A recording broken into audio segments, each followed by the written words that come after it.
I'd like to have your perspective on whether our country needs a high-speed passenger rail service, and if you think it does, should that be a private or a public endeavor?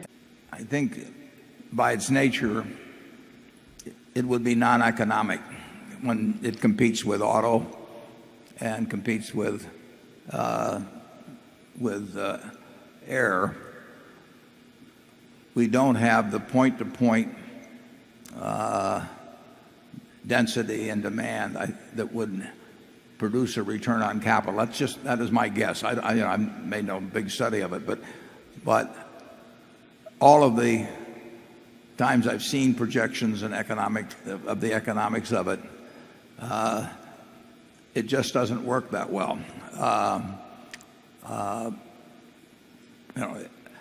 So it will be, if it gets done, unless it's heavily subsidized in some way, which means it's public anyway, I don't think it'll happen under private. It won't meet the test of private economics. Charlie, they've got a big proposal in California on this. What do you know about the economics of that? Well, I know very little, but I'm at least as dubious as you are.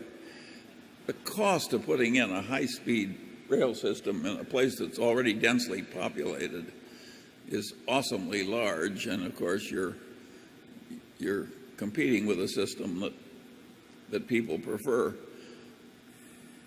They're talking about an Omaha. I'm very skeptical about sticking high-speed rails. I think it's great in Japan and China.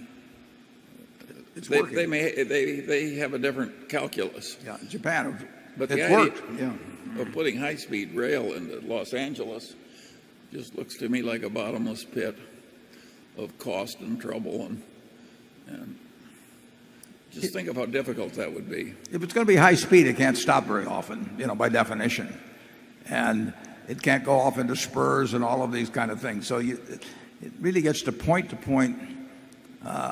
operation, and the cost gets staggering. There's a talk in Omaha about a trolley system, and they're talking about a couple $100 million or something like that from the federal government, and the projections of actual revenue are, as I remember, are something like $400,000, and that's before operating costs.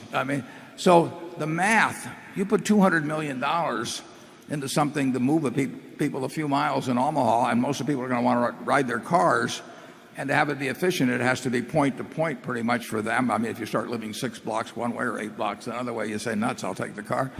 The math really gets to be staggering on these things. And now, everybody figures if you can get the money from the federal government, it doesn't cost anybody anything, but it'd be a lot of money. And it's been done in Buffalo, and people like it. But I've requested the figures on it today, and it blows your mind in terms. You could give everybody a cab ride or something, and it'd be cheaper for society as a whole. So I have a feeling that it works marvelously maybe between Tokyo and Yokohama or something, and it really does, and it even works well enough so I think it justifies private investment. But it's tough in a country of 3 million plus square miles and within the continental lower 48. It's very tough to make the math work. Now, if it